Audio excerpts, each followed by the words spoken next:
സ്നേഹം നിറഞ്ഞവരെ, Pullur cent Xavier's ഇടവക യുവജന വർഷത്തോടനുബന്ധിച്ച് നടത്തുന്ന സുവിശേഷ ഭാഷ്യം യുവജന വീക്ഷണത്തിലൂടെ എന്ന വചനവ്യാഖ്യാന പരമ്പരയുടെ 3-ാം ഭാഗമാണ് നിങ്ങൾ കേൾക്കുന്നത്. വചനവ്യാഖ്യാനം നടത്തുന്നത് സിറിൽ ജോയ്. ഇന്ന് നവംബർ 17, പള്ളിക്കൂദാശകാലം 3-ാം ഞായറാഴ്ച.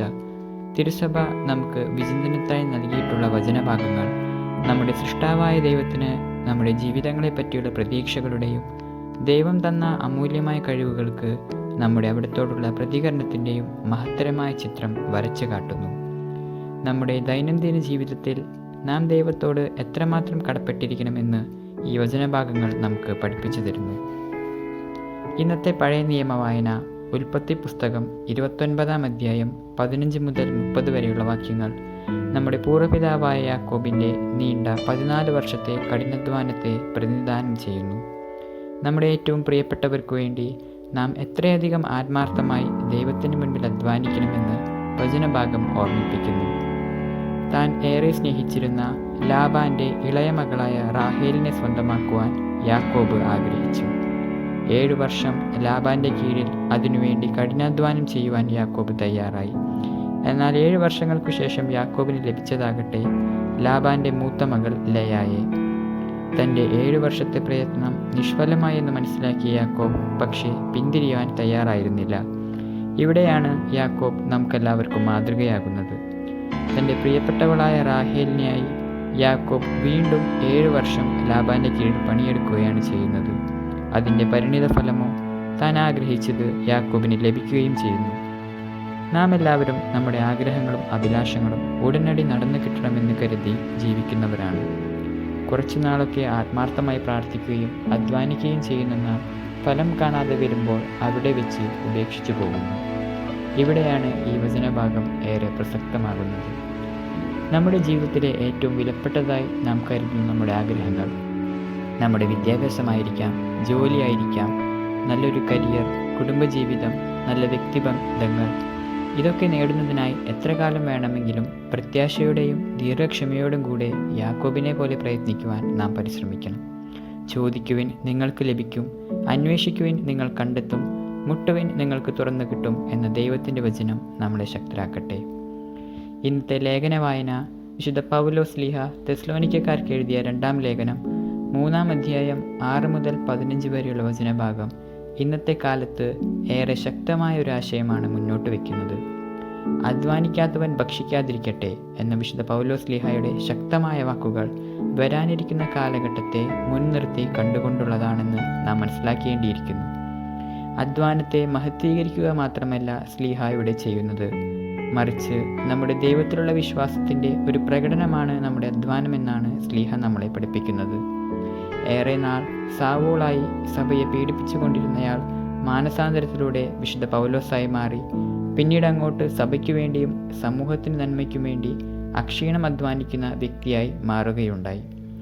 അധ്വാനം നമ്മുടെ ജീവിതത്തിൻ്റെ ഒരു ഭാഗം മാത്രമല്ല, മറിച്ച് നമ്മുടെ വിശ്വാസത്തിൻ്റെ പ്രകടനമാണ് നമ്മൾ ചെയ്യുന്ന ജോലികൾ. ഏത് ജോലിയുമായി കൊള്ളട്ടെ, എല്ലാത്തിനും അതിൻ്റേതായ മഹത്വമുണ്ട്. ആത്മാർത്ഥതയോടെയും ഭംഗിയായും അധ്വാനിക്കുമ്പോൾ നമ്മുടെ സൃഷ്ടാവിൻ്റെ സ്വഭാവത്തെയാണ് നാം വരച്ചു കാട്ടുന്നത്. ഏറെ ബുദ്ധിമുട്ടുകൾക്കിടയിലും സന്തോഷപൂർവ്വവും സമാധാനപരവുമായ ഒരു കുടുംബജീവിതം കെട്ടിപ്പടുക്കുവാൻ അധ്വാനിക്കുന്ന മാതാപിതാക്കളെ നല്ലവണ്ണം നോക്കുവാൻ ആത്മാർത്ഥമായി പഠിച്ച് ജോലിക്ക് വേണ്ടി ഒരുങ്ങുന്ന മക്കൾ, താൻ പഠിപ്പിക്കുന്ന വിദ്യാർത്ഥികൾ മൂല്യങ്ങളിൽ അധിഷ്ഠിതമായി സമൂഹത്തിനും രാഷ്ട്രത്തിനും നിധികളായി മാറണമെന്ന് ആഗ്രഹിച്ച് ജോലിയെടുക്കുന്ന അധ്യാപകർ, ഇങ്ങനെ പലതരം ജോലികളിൽ വ്യാപൃതരായിരിക്കുന്ന എല്ലാവരും വിശുദ്ധ പൗലോസ്ലീഹയുടെ വാക്കുകൾ കേട്ടുകൊണ്ട് നമ്മുടെ അധ്വാനത്തിലൂടെ ദൈവത്തെ മഹത്വപ്പെടുത്താനായി പരിശ്രമിക്കണം. ഇന്നത്തെ സുവിശേഷ വായന വിശുദ്ധ മത്തായിയുടെ സുവിശേഷം 25-ാം അധ്യായം 14 മുതൽ 30 വരെയുള്ള വാക്യങ്ങൾ താലന്തുകളുടെ ഉപമ നമ്മളോട് പറയുന്നു. ദൈവം നമുക്ക് നൽകിയിരിക്കുന്ന അമൂല്യ നിധികളാണ് നമ്മുടെ കഴിവുകൾ. അത് നമ്മുടെ സമ്പത്താകാം, ബുദ്ധിയാകാം, ആരോഗ്യമാകാം, അങ്ങനെ എന്തുമാകാം.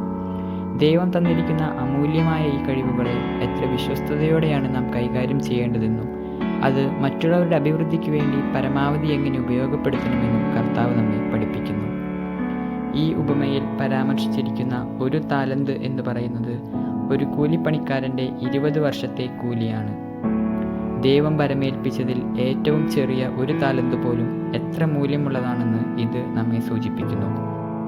താൻ ഭരമേൽപ്പിച്ച താലന്തുകൾ ഏറ്റവും അഭികാമ്യമായ രീതിയിൽ ഉപയോഗിച്ച് അത് തിരിച്ചവിടത്തേക്ക് നൽകിയ ഭൃത്യന്മാരെ ദൈവം അത്യധികമായി അനുഗ്രഹിക്കുന്നു.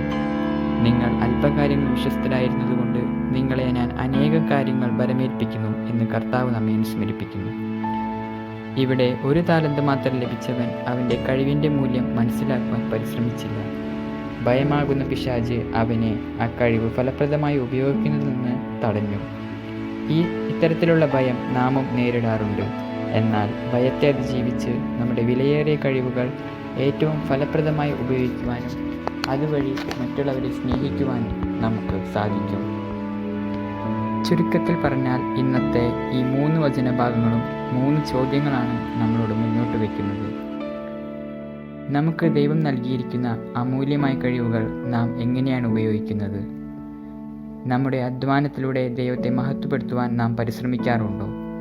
ദീർഘക്ഷമയോടെ എപ്പോഴും കഠിനാധ്വാനം ചെയ്യുവാൻ നാം തയ്യാറാണോ? ഈ 3 ചോദ്യങ്ങൾക്കും ഉത്തരം കണ്ടെത്തുവാൻ നമുക്കിന്ന് പരിശ്രമിക്കാം. ദൈവം നമ്മളെല്ലാവരെയും സമൃദ്ധമായി അനുഗ്രഹിക്കട്ടെ.